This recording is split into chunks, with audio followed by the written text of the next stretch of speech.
Gaji dah naik tuan-puan. Dulu gaji 1,500, sekarang 10,000. Tapi kenapa rasa macam tak cukup tuan-puan?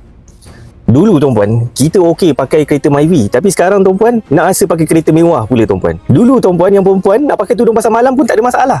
Tapi sekarang tuan-puan, bila setiap kali gaji naik tuan-puan, nak pakai tudung yang berjenama tuan-puan. Kenaikan gaji tuan-puan sering datang dengan kenaikan nafsu berbelanja. Kita sibuk kejar gaya hidup yang nampak hebat tuan-puan, tapi lupa satu perkara, iaitu kestabilan kewangan tuan-puan. Faktanya tuan-puan, ramai yang gaji besar tapi tak ada simpanan, hatta 1,000 pun tuan-puan. Ini yang membuatkan kita tertekan. Hutang menimbun tuan-puan, sampai ada yang bercerai tuan-puan, atau yang lebih teruk, ambil jalan singkat tuan-puan. Pekerjaan kita tuan-puan tak ada jaminan selamanya tuan-puan. Sebab itu, kita kena ada simpanan. Kalau boros tuan-puan, macam mana nak simpan? Jawapannya mudah tuan-puan, dan terbukti berkesan, iaitu menabung dalam bentuk aset emas tuan-puan.